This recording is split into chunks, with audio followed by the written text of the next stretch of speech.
प्रश्नावली 8.1 का ये 8वां क्वेश्चन हम लोग सॉल्व कर रहे हैं। इसके पहले प्रश्नावली 8.1 के 7 तक के क्वेश्चन, मतलब क्वेश्चन नंबर 1 से लेकर क्वेश्चन नंबर 7 तक हम लोग पिछले क्लास में पढ़ चुके हैं। इस क्लास में हम लोग ये 8वां क्वेश्चन सॉल्व कर रहे हैं। तो क्वेश्चन में कहा है 3 cot a बराबर 4। तो जांच कीजिए कि 1 माइनस tan स्क्वायर ए अपान 1 प्लस tan स्क्वायर ए बराबर है cos स्क्वायर ए के माइनस साइन स्क्वायर ए। मतलब इतने चीज को इसके बराबर प्रूफ करना है, या फिर हमें जांच करना है, हमें देखना है कि ये दोनों चीजें आपस में बराबर हैं कि नहीं। तो हम इनकी जांच कब कर पाएंगे? जब हमें 1 माइनस tan स्क्वायर ए का मान पता होगा, जब हमें 1 प्लस tan स्क्वायर ए का मान पता होगा, जब हमें cos स्क्वायर ए का मान पता होगा, जब हमें साइन स्क्वायर ए का मान पता होगा, तभी तो हम जांच कर पाएंगे कि ये दोनों पक्ष आपस में बराबर हैं या फिर नहीं। ध्यान से देखिए, तो इसमें एक चीज हमको दी हुई है। ये चीजें क्वेश्चन के सॉल्यूशन में हम लोग लिखेंगे, ये सॉल्व कर रहे हैं, लिखेंगे दिया है 3 cot a बराबर 4। ये बात क्वेश्चन में हमें दिया हुआ है। तो cot a बराबर 4, ये 3 इसमें गुणा कर रहा है, तो बराबर के इधर आकर ये भाग करेगा, तो cot a बराबर हो जाएगा 4/3। ये 3 इसमें गुणा क्यों कर रहा है? क्योंकि हमने आपको बताया है त्रिकोणमितीय अनुपात एक प्रकार के वेरिएबल ही तो हैं। तो एक अचर संख्या और एक चर संख्या के बीच अगर कोई चिन्ह नहीं दिया होता है तो हम उसे गुणा का चिन्ह मानते हैं। तो cot a बराबर 4/3। अब cot a की वैल्यू क्या होती है? तो cot a का मान होता है, साइड में मैं यहां लिख देता हूं, cot a बराबर होता है आधार बटे लंब। तो जहां पर cot a लिखा है वहां पर हम आधार बटे लंब लिख सकते हैं। बराबर क्या है? 4/3। तो आधार बटे लंब का मान कितना है? 4/3। तो आधार बटे लंब कहिए या आधार रेशियो लंब कहिए, बात तो सेम है। 4/3, पहला वाला पहले वाले का मान और दूसरा वाला दूसरे वाले का मान। अब ध्यान दीजिएगा, जब दो राशियां अनुपात में होती हैं तो उनमें कुछ न कुछ उभयनिष्ठ होता है, कुछ न कुछ उनमें कॉमन होता है। उसी चीज को हम क्या मान लेंगे? यहाँ x मान लेंगे, क्योंकि कोई न कोई संख्या तो होगी इसमें जिसके अनुपात को हमने 4/3 लिखा है, तो उस संख्या को हमने x मान लिया। अब ध्यान दीजिए, यहां से हमें आधार का मान मिल गया है 4x और लंब का मान मिल गया है 3x। पहला वाला पहले वाले का मान और दूसरा वाला दूसरे वाले का मान।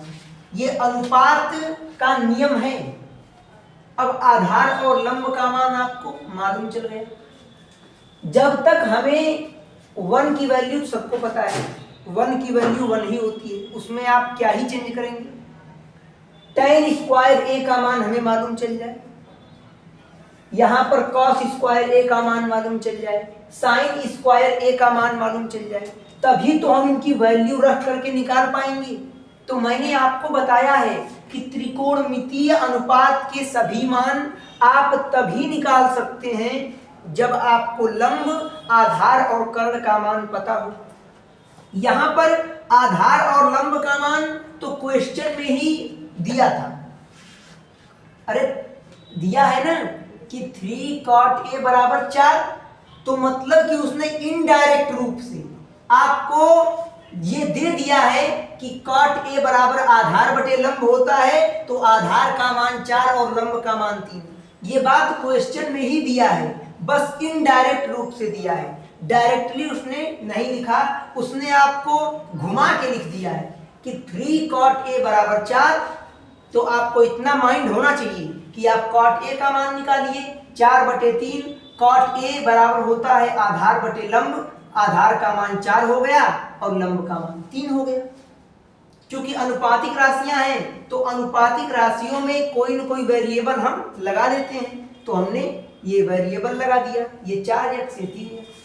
अब अगर हम कर्ण का मान निकाल लेंगे तब हमारे सभी त्रिकोणमितीय अनुपात के मान आ जाएंगे। तो कर्ण का मान कैसे निकलेगा? हमें पता है कि जितने भी त्रिकोणमितीय अनुपात हैं ये सब समकोण त्रिभुज पर लागू होते हैं। तो समकोण त्रिभुज हमने एक बना लिया, ये है आपका समकोण त्रिभुज।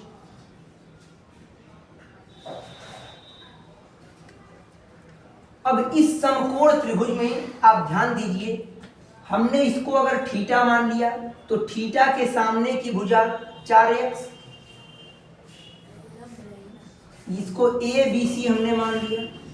थीटा के सामने की भुजा क्या होती है? ये होती है लंब, और थीटा से जुड़ी हुई भुजा आधार होती है। थीटा के सामने ये लंब हो जाएगा। अब देखिए लंब का मान क्या है, तो लंब का मान 3x, तो ये हो जाएगा आपका 3x। थीटा से जुड़ी हुई भुजा या थीटा से लगी हुई भुजा ये होती है आधार, आधार का मान क्या है? 4x। और कर्ण का मान हमें ज्ञात करना है, तो लिखेंगे त्रिभुज ABC में, सभी को पता है कि किसी समकोण त्रिभुज में कोई दो भुजाएं दी हुई हों और तीसरी भुजा को ज्ञात करना हो तो सिंपल पाइथागोरस का प्रमेय यूज होता है। तो पाइथागोरस का प्रमेय है क्या? तो लिखेंगे त्रिभुज ABC में पाइथागोरस प्रमेय से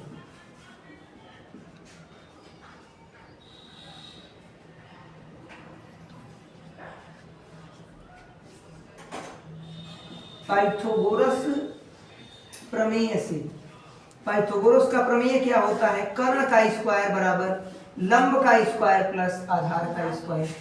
कर्ण आपका क्या है? यही तो कर्ण है, तो ये हो जाएगा कर्ण का स्क्वायर बराबर लंब का मान 3x स्क्वायर दिया है, स्क्वायर लगा देंगे, प्लस आधार का मान 4x स्क्वायर लगा दीजिए।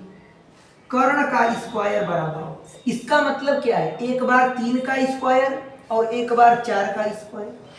3 का स्क्वायर क्या हो जाएगा? 9, x का स्क्वायर x स्क्वायर, 4 का स्क्वायर 16 और ये x स्क्वायर। कर्ण का स्क्वायर बराबर 16 और 9 को आप जोड़ेंगे ये हो जाएगा 25x स्क्वायर। अब कर्ण बराबर, हमें कर्ण के स्क्वायर का मान नहीं चाहिए, हमें तो कर्ण का मान चाहिए, तो ये हो जाएगा कर्ण बराबर, स्क्वायर हटता है तो बराबर के उस तरफ करड़ी लग जाती है, तो करड़ी में ये 25x स्क्वायर हो जाएगा। x स्क्वायर को हम लिख सकते हैं यक्स गुणे यक्स, और करड़ी के अंदर जिसका जोड़ा बनता है वो करड़ी के बाहर निकल जाता है, तो यहाँ से कर्ण का मान आएगा 25 का वर्गमूल 5 और ये x। अब कर्ण का मान यहाँ आ चुका है 5x। अब जब हम क्वेश्चन लगाने जाएंगे तो हमें tan A का मान चाहिए, यहाँ पर cos A का मान चाहिए, sin A का मान चाहिए।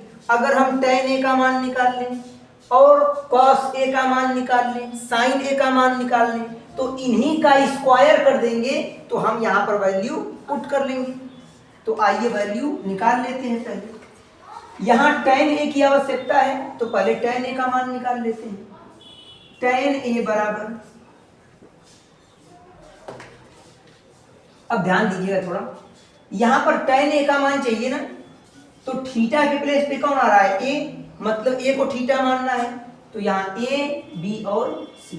आप एक बात का ध्यान आपको देना है, कैसा भी क्वेश्चन हो, अगर उसमें यहाँ पर थीटा के प्लेस पे ए है, मतलब हर जगह थीटा समान है, तो वहां अगर आप फिगर नहीं भी बनाएंगे तब भी कोई बात नहीं, और फिगर बना देंगे तब भी कोई दिक्कत नहीं, क्योंकि जब थीटा बदलता है तभी लंब और आधार बदलते हैं। तो यहाँ फिगर आप बना भी सकते हैं और फिगर आप नहीं भी बना सकते हैं, लेकिन अच्छा होगा कि अगर आपके पास टाइम है तो फिगर बना के अच्छे से क्वेश्चन को सॉल्व कीजिए। tan a बराबर ये होता है लंब बटे आधार, tan थीटा इक्वल टू लंब बटे आधार। अब यहां से लंब का मान आपको दिया हुआ है, ये लंब है, लंब का मान 3x बटे आधार का मान 4x, x से x कट जाएगा 3/4। हमें tan स्क्वायर a की आवश्यकता पड़ेगी, तो हम यहीं पे tan स्क्वायर a कर लेते हैं, तो या फिर डायरेक्ट हम वहीं पे लगा लेंगे। पहले हमने tan a का मान निकाल लिया, अब cos a का मान निकाल लीजिए। cos a बराबर, तो cos थीटा बराबर होता है आधार बटे कर्ण, आधार का मान आपको 4x, कर्ण का मान 5x, x कैंसिल आउट 4/5। अब साइन ए का मान निकाल लेते हैं।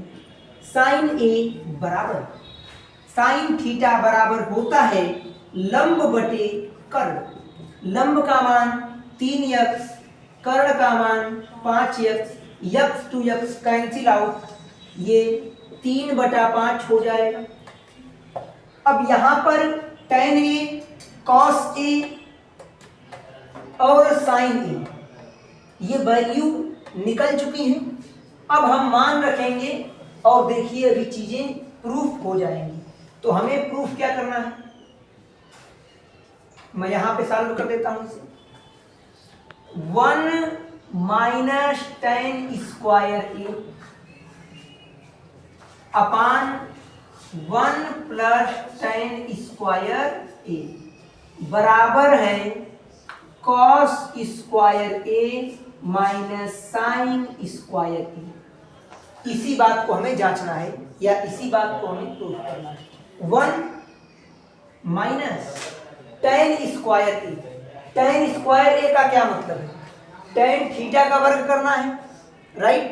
tan स्क्वायर a का मतलब क्या है, tan स्क्वायर a, इसका मतलब है कि tan a जो है इसका हमें क्या करना है, वर्ग करना है। हम जानते थे कि हमें tan a का वर्ग करना पड़ेगा, इसीलिए हमने पहले ही यहाँ tan a का मान निकाल लिया है। तो tan a की वैल्यू कितनी है, 3/4, 3/4 इसका हम वर्ग कर देंगे अपान 1 प्लस, अब tan स्क्वायर a, अब tan a का मान कितना है, tan a का पूरा मान है, ये पूरा tan a का मान हमने क्या निकाला है, 3/4। आप इस बात में कंफ्यूज नहीं होंगे कि सर a कहाँ गायब हो गया, ये a क्या है, अगर tan थीटा ही तो होता है तो थीटा के प्लेस पे a आया है, मतलब a यहाँ पर एंगल का काम कर रहा है, a एक कोण है। तो इस पूरे की वैल्यू, एक बात याद रखिएगा, tan a है मतलब ये tan थीटा है, और त्रिकोणमितीय अनुपात से थीटा कभी भी अलग नहीं हो सकता, बल्कि इस पूरे की वैल्यू एक साथ आप निकाल सकते हैं, लेकिन आप इन दोनों को अलग अलग नहीं कर सकते हैं। अभी आगे 11वां प्रश्न आएगा, उसमें इस प्रकार के क्वेश्चन आपको मिलेंगे।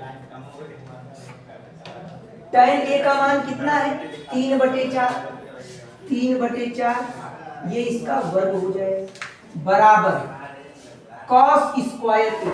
हमें पता था कि जब हम चीजों को प्रूफ कर रहे होंगे तो वहां पर cos a और sin a की आवश्यकता पड़ेगी, इसीलिए हमने पहले ही cos a और sin a की वैल्यू निकाल लिया है।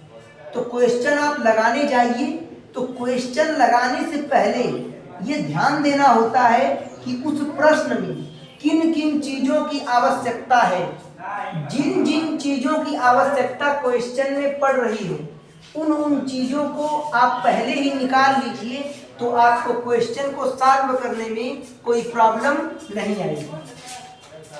कॉस स्क्वायर ए, अब कॉस ए का मान कितना है 4/5, ये 4/5 इसका स्क्वायर हो जाएगा, माइनस साइन ए की वैल्यू क्या है 3/5, ये 3/5 का स्क्वायर हो जाएगा।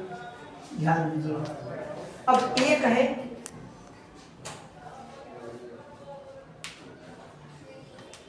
अब ये एक है तो इसे लिखेंगे यहाँ 1 माइनस 3 का स्क्वायर 9 अपान 4 का स्क्वायर 16। अब यहीं पर मैं इसे सॉल्व कर देता हूँ। 16 एकम 16, 16 में से 9 जाएगा तो 7 बचेगा, 16 में से 9 जाएगा 7 बचेगा और बटे 16, तो इसे आप सॉल्व करेंगे तो ये कितना आएगा 7/16, तो मैं यही लिख देता हूँ डायरेक्ट 7/16।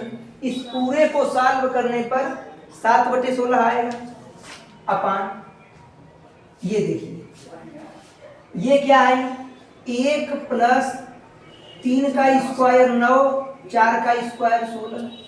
इसको आप हल करेंगे तो 16 एकम 16, 16 9 25, ये 25/16 आ जाएगा, तो मैं डायरेक्ट लिख देता हूं 25/16 बराबर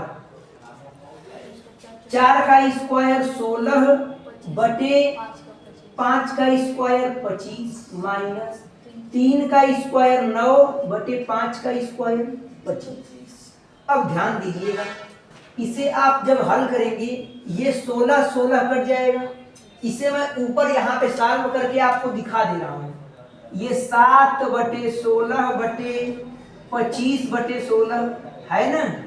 ऐसे चीजों को सॉल्व कैसे करते हैं, बाह्य पदों का गुणनफल बटा के मध्य पदों का गुणनफल, मतलब ऊपर वाले का ऊपर वाले के साथ गुणा, बाहर का गुणा एक साथ और अंदर का गुणा एक साथ, मतलब 7/16 है तो 7 में 16 गुणा करेगा अपान इस 16 में ये 25 गुणा करेगा। क्यों, बाहर का गुणा एक साथ और अंदर का गुणा एक साथ, तो ये 16 16 कट जाएगा, ये आएगा 7/25। हमने इसे सॉल्व किया, कितना आया 7/25। ये देखिए इन दोनों का एलसीएम लेंगे, एलसीएम 25 आएगा, तो जब हर समान होता है तो ऊपर वाले को डायरेक्ट भी आप घटा सकते हैं, तो 16 में से 9 जाएगा 7/25। LHS मतलब लेफ्ट हैंड साइड और RHS मतलब राइट हैंड साइड, ये दोनों बराबर आया है, मतलब कि एकदम क्वेश्चन क्या हो गया है, प्रूफ हो गया है। आप इसे नोट कर लीजिए।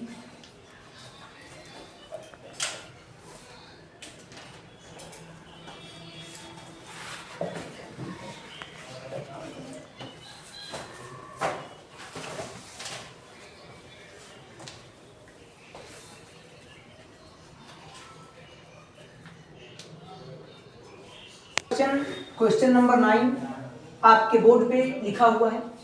क्वेश्चन में कहा है त्रिभुज ABC जिसका कोण भी समकोण है, यदि tan A बराबर 1/3 में 3, तो निम्नलिखित के मान ज्ञात कीजिए। sin A cos C plus cos A sin C cos A cos C minus sin A sin C, ये वैल्यू आपको फाइंड आउट करनी है। अब यहाँ ध्यान से समझने वाली बात ये है कि ये sin A है और ये cos C है। अब इस sin और cos के बीच में कोई चिन्ह नहीं दिया है, तो मतलब यहाँ पे गुणा का चिन्ह होगा। ये बातें तो आपको पता होनी चाहिए। अब हमारा उद्देश्य क्या है, हमें पहला क्वेश्चन है sin A cos C cos A sin C, इनके मान निकालने हैं। तो अगर साइन ए और कॉस सी, फिर साइन ए साइन सी, इन सब वैल्यू को अगर हम निकाल लेते हैं तभी तो हम यहाँ पुट करेंगे तो हमारा आंसर आ जाएगा। और आपको एक बात और पता है कि साइन और कॉस का मान तभी निकल सकता है जब हमें समकोण त्रिभुज में लंब, आधार और कर्ण तीनों के मान पता है। तो पहला हमारा उद्देश्य क्या होगा? लंब, आधार और कर्ण के मान निकालना, जिसको हम लोग पाइथागोरस प्रमेय का प्रयोग करके निकालेंगे। चलिए इसे हम लोग सॉल्व करते हैं। तो क्वेश्चन में हमें दिया हुआ है tan a बराबर 1/√3, tan a बराबर 1/√3, ये चीज हमें क्वेश्चन में दी हुई है।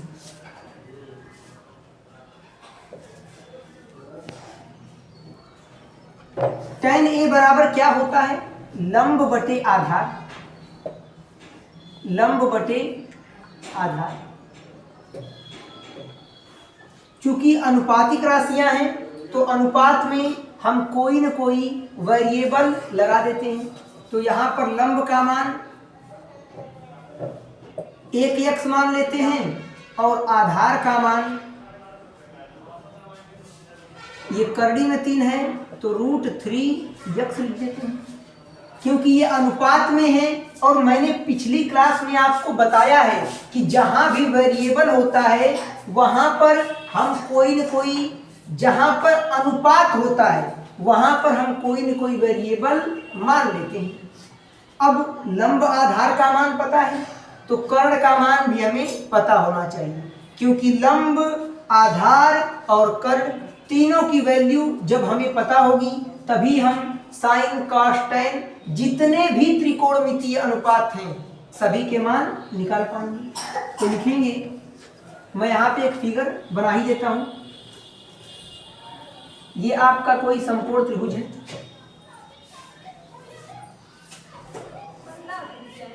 ये 90 डिग्री का है, इसका नाम है PQR। अब क्वेश्चन में ध्यान दीजिए, tan a बराबर 1/3 है ना, मतलब कि जो लंब और आधार की गणना की गई है वो tan a के हिसाब से की गई है, मतलब थीटा a को माना गया है। थीटा किसको माना गया है? a को। तो जो हम फिगर बनाएंगे उस फिगर को हम इस क्वेश्चन के अकॉर्डिंग बनाएंगे। तो इसमें tan a को थीटा माना है तो हम भी यहाँ थीटा किसको मानेंगे? a को ही मानेंगे। तो इसको हम लोग ABC कर लेते हैं। त्रिभुज का नाम हम लोग A, B और C रख देते हैं। A को थीटा माना है तो हमने भी यहाँ पर A को क्या कर दिया? थीटा मान दिया। अब देखिएगा, थीटा के सामने की भुजा लंब होती है, ये लंब हो गया। थीटा से जुड़ी हुई भुजा आधार होती है, ये आधार हो गया। और 90 अंश के जस्ट सामने की भुजा कर्ण होती है। लंब, आधार और कर्ण के मान हम क्यों निकाल रहे हैं? त्रिकोणमितीय अनुपात के मान निकालने के लिए। तो अब लिखेंगे त्रिभुज ABC में पाइथागोरस प्रमेय से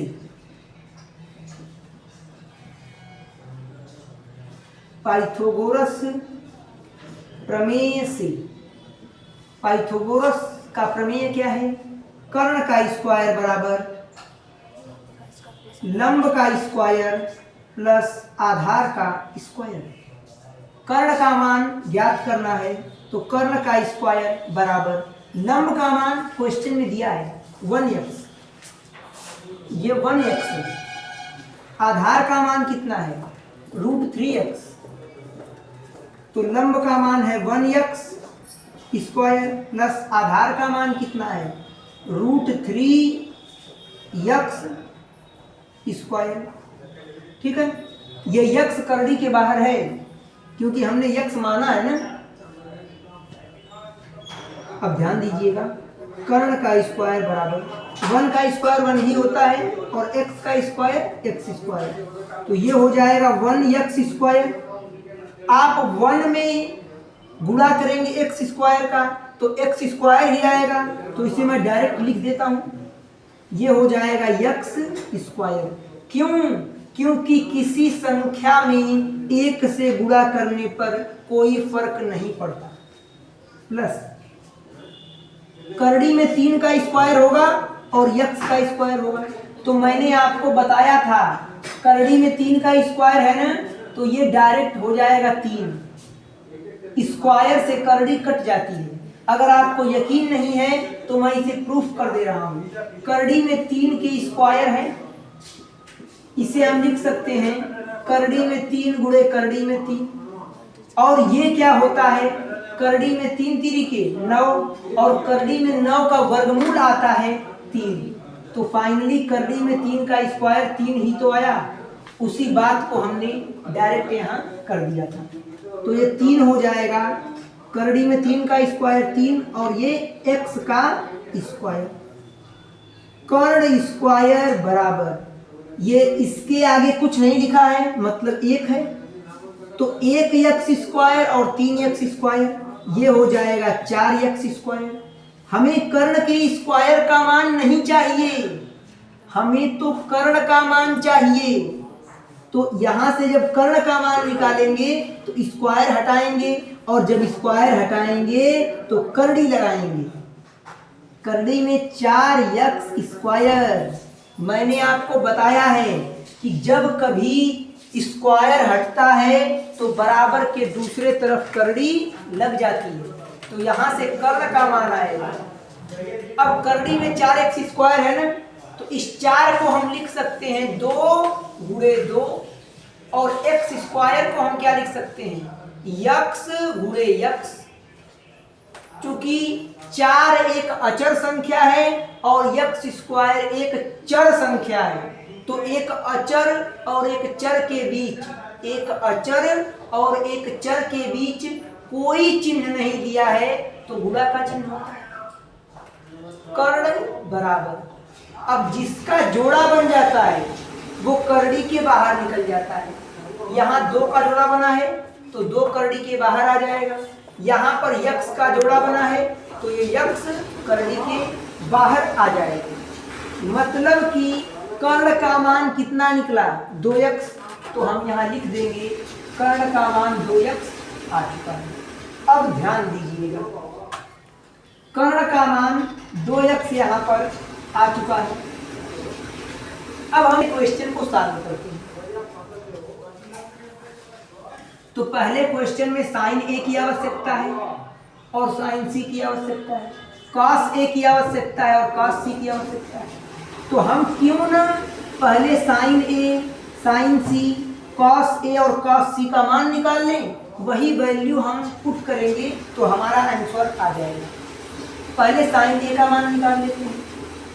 तो साइन ए बराबर, साइन ए है, इसकी तुलना कीजिए साइन थीटा से, क्योंकि त्रिकोणमितीय अनुपात यही तो होते हैं, sine theta, cos theta, tan theta, cot theta, sec theta, cosec theta. आइए तुलना कर लेते हैं। थीटा के प्लेस पे कौन आया, ए। साइन साइन तो खत्म हो गया, थीटा के प्लेस पे ए ही तो आएगा।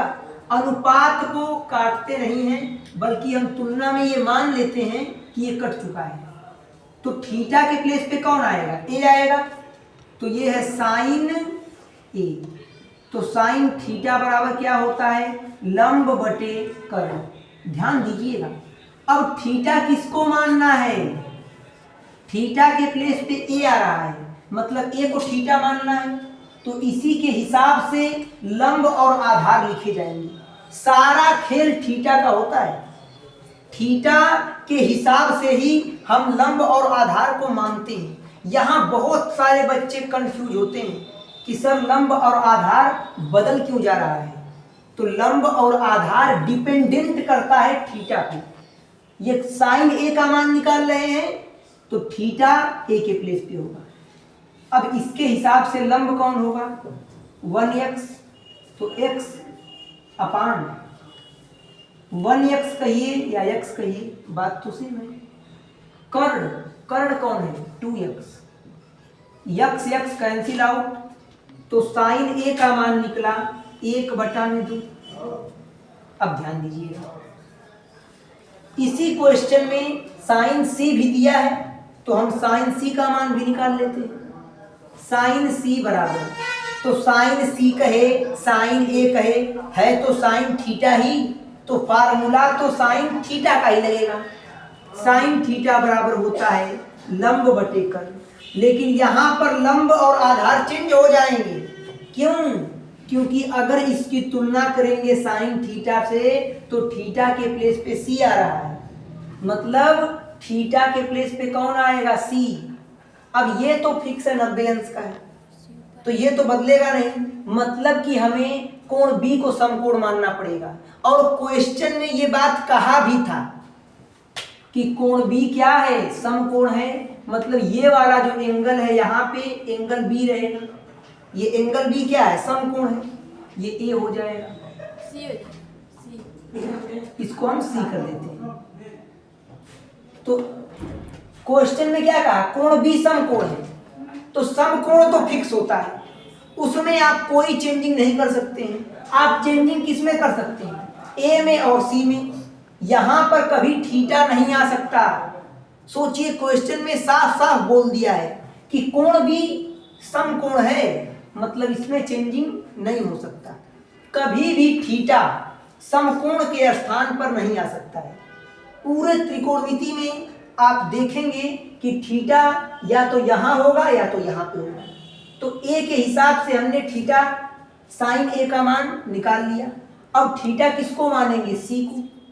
तो अगर इस c को थीटा मानते हैं, तो थीटा के सामने की भुजा लंब, मतलब जो आधार है वो अब लंब हो जाएगा, और थीटा से जुड़ी हुई भुजा आधार हो जाएगी। अगर आपको समझ में आ रहा है तो ठीक, नहीं तो मैं दूसरा फिगर यहां बना देता हूं। यही तो फिगर है हमारा। ये कितना है? 1x है, ये कितना है? √3x है।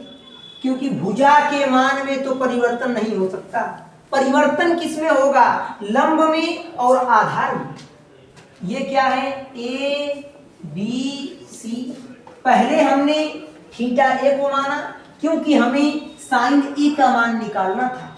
अब हमें साइन c का मान निकालना है, तो हम थीटा किसको मानेंगे? c को। तो अब यहाँ पर इस c को हम थीटा मान लेंगे।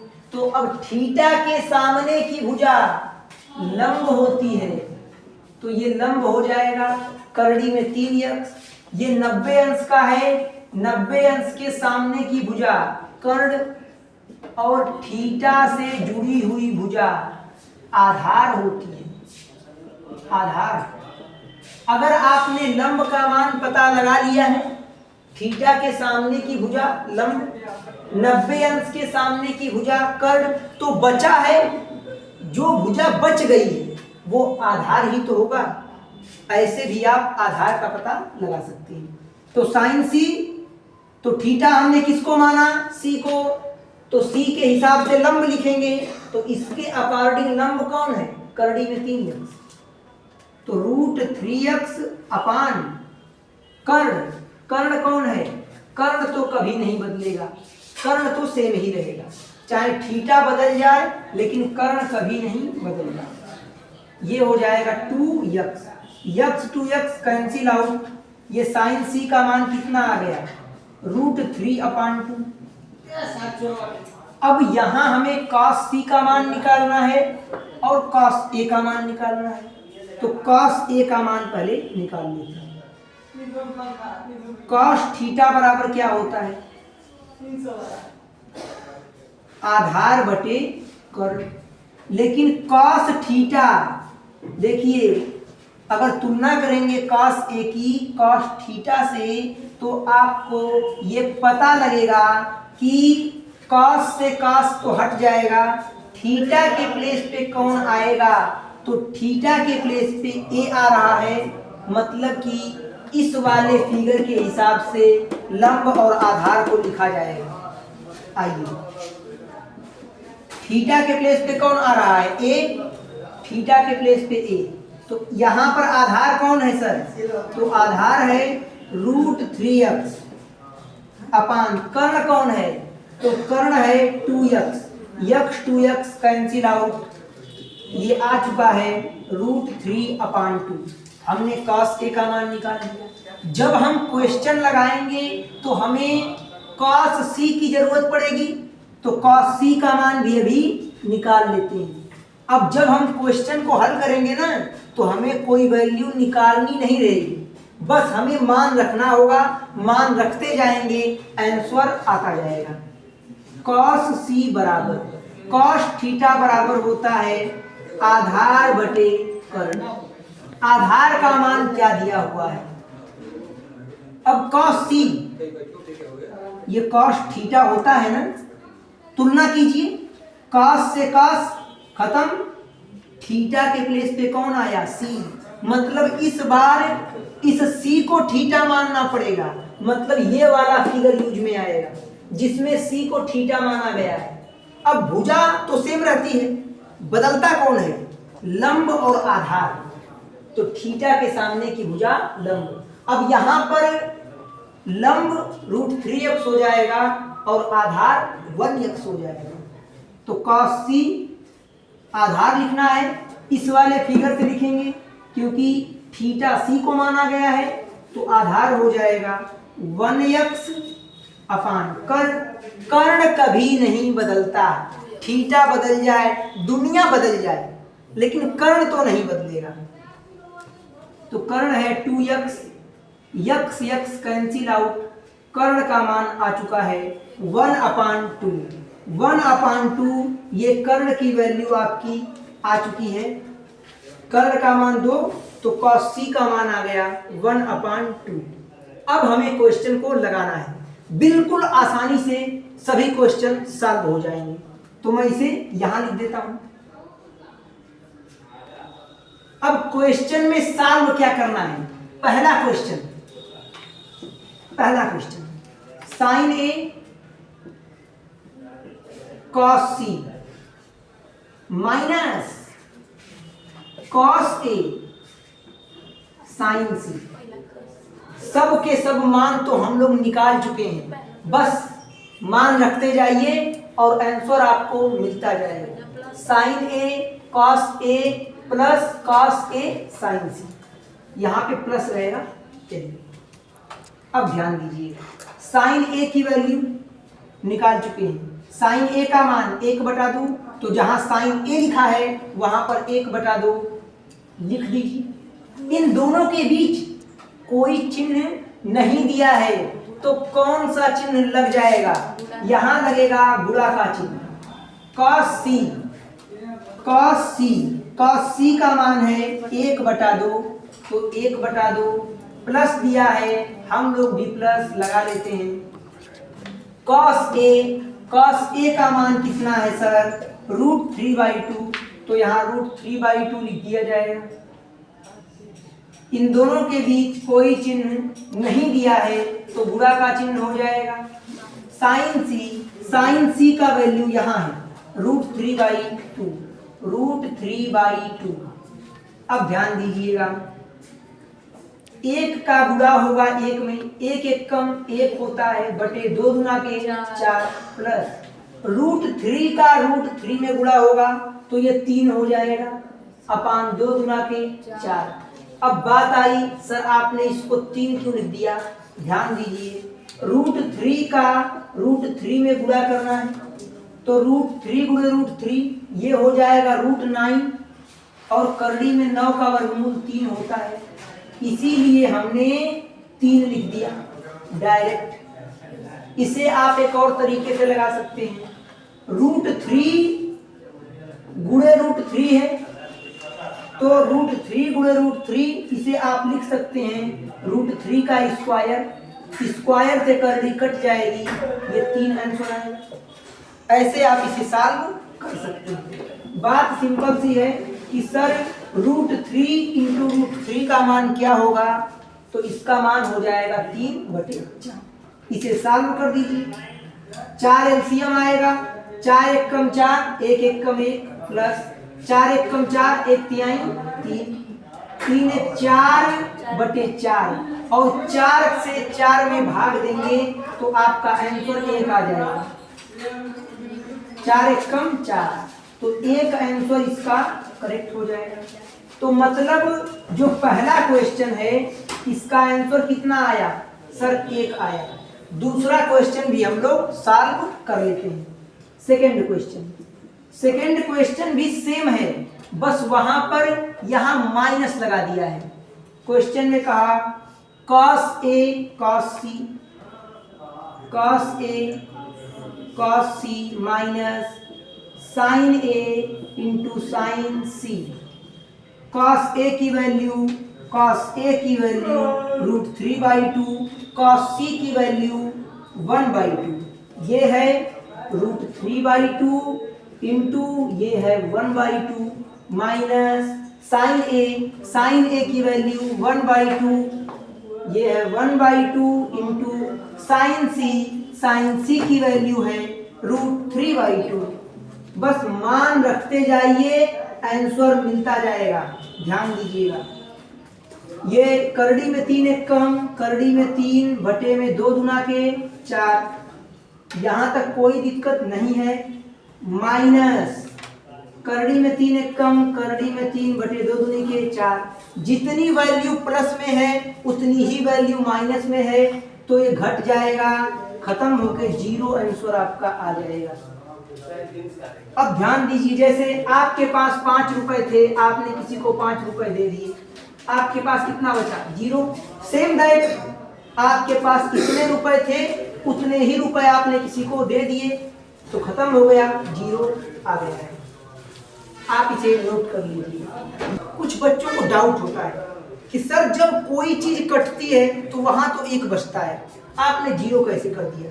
तो सर ये कटा है तो यहाँ प्लस है, यहाँ माइनस है, ये घट के आपस में समाप्त हो गया है, इसलिए यहाँ पर 0 बचा है। अगर यही 5/5 होता तो यहाँ पर कट के 1 बचता, क्योंकि यहाँ हम भाग कर रहे हैं, यहाँ पे हम घटाना कर रहे हैं, इसलिए यहाँ पे 0 बचा। आप इसे नोट कर लीजिए।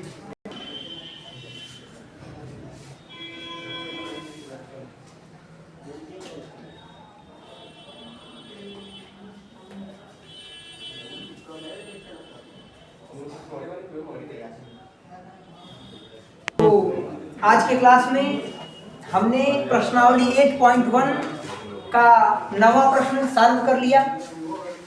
कल के क्लास में हम लोग प्रश्नावली 8.1 का 10वां क्वेश्चन और 11वां क्वेश्चन सॉल्व कर लेंगे, और कल के ही क्लास में हम लोग जानेंगे कि त्रिकोणमितीय वैल्यू क्या होती है, त्रिकोणमितीय मान क्या होते हैं। फिलहाल आज के मैं आपको एक डाउट बता देता हूं।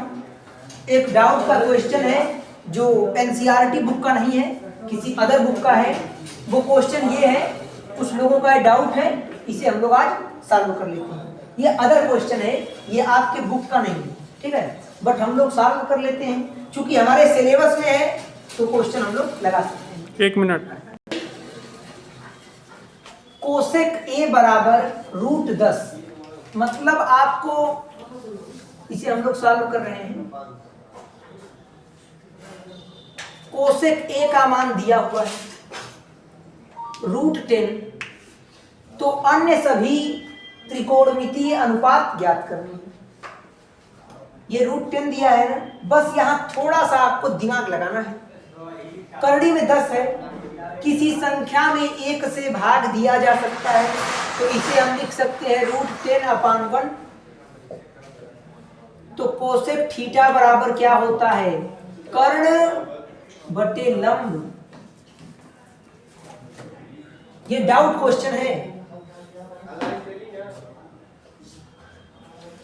अब कर्ण का मान क्या हो गया यहां से? कर्ण का मान √10x, और लंब का मान क्या हो चुका है? 1x। तो पाइथागोरस का प्रमेय लगा करके हम आधार का मान निकाल लेते हैं। तो लिखेंगे पाइथागोरस प्रमेय से।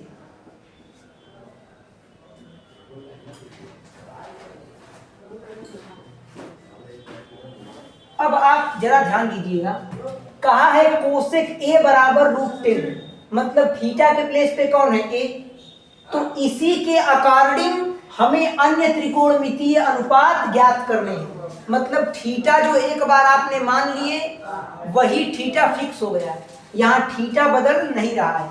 तो यहाँ आप फिगर नहीं भी बनाएंगे तब भी कोई बात नहीं है, अगर आप चाहें तो आप फिगर बना सकते हैं। ये रहा आपका एक समकोण त्रिभुज हो गया। ये इस समकोण त्रिभुज में इसको ए मान लीजिए, इसको बी मान लीजिए, इसको सी मान लीजिए। थीटा किसको मानना है, कहा है क्वेश्चन में कोसेक ए, मतलब ए को थीटा मानना है, तो थीटा के सामने की भुजा ये लंब हो जाएगी, लंब का मान 1x,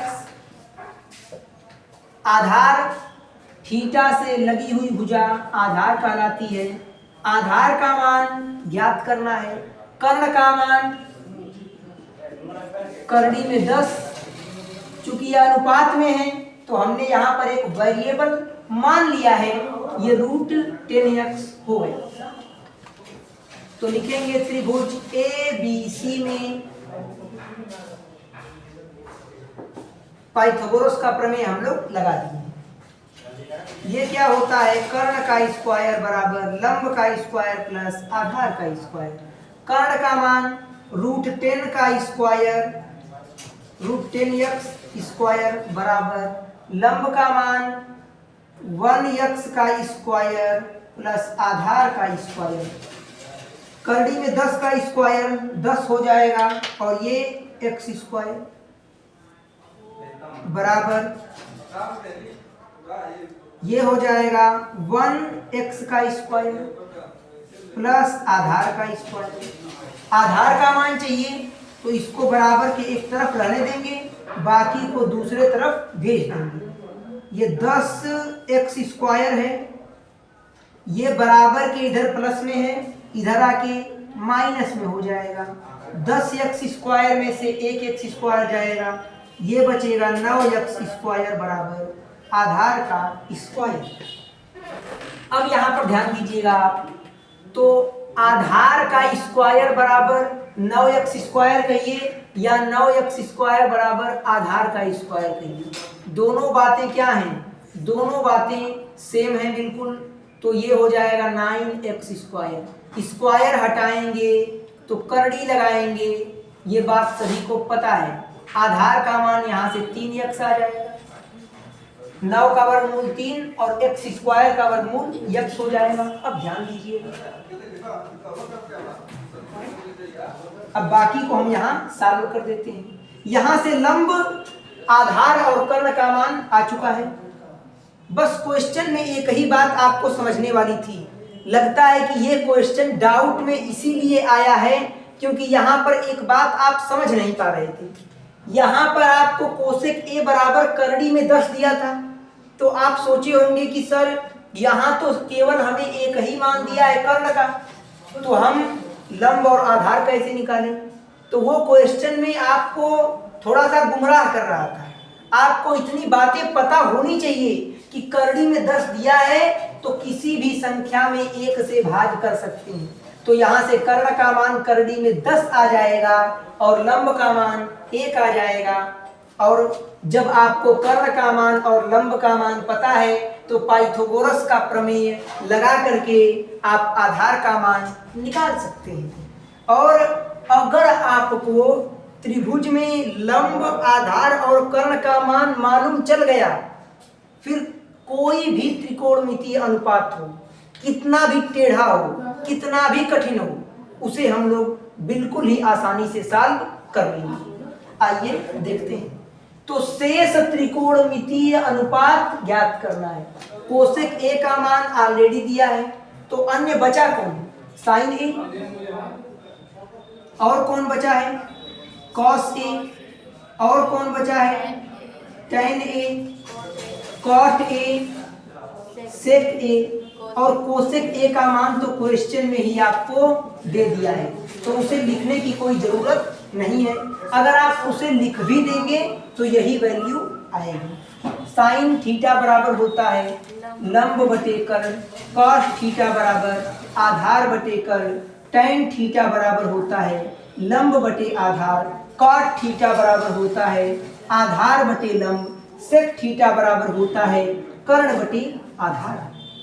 अब चूंकि क्वेश्चन में थीटा का मान चेंज नहीं हो रहा है तो एक ही फिगर से पूरे वैल्यू निकल जाएंगे।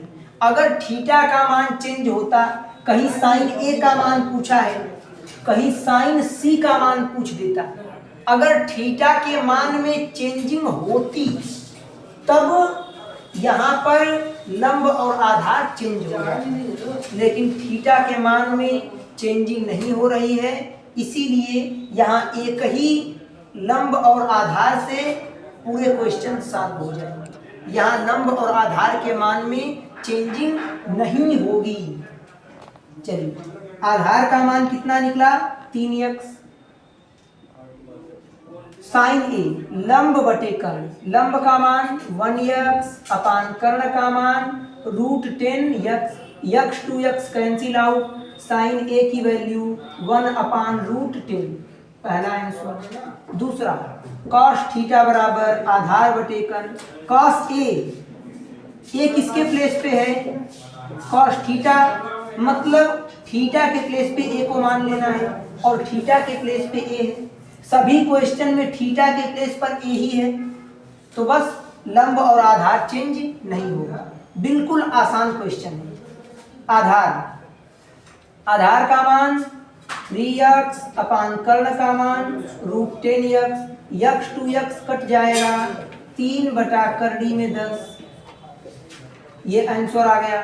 tan थीटा बराबर लंब बटे आधार, लंब का मान 1x, आधार का मान 3x, x कट जाएगा 1/3, ये आपका आंसर आ चुका है। cot थीटा बराबर आधार बटे लंब, बस मान रखिए आंसर आ जाएगा। आधार का मान 3x, लंब का मान 1x, x से x कट जाएगा 3/1, किसी संख्या में 1 से भाग देने पर कोई फर्क नहीं पड़ता, तो ये 3 आपका आंसर आ जाएगा। सेक थीटा बराबर कर्ण बटे आधार, कर्ण का मान करड़ी में 10x, आधार का मान 3x, x कट जाएगा करड़ी में 10/3, ये आपका आंसर आ चुका है। आप इसे नोट कर लीजिए। बहुत ही आसान क्वेश्चन था, इस क्वेश्चन में डाउट वाली कोई बात ही नहीं थी, बट आसान क्वेश्चन है। अगर डाउट में आया है तो मैंने इसे बता दिया, आप लोग इसे नोट कर लीजिए।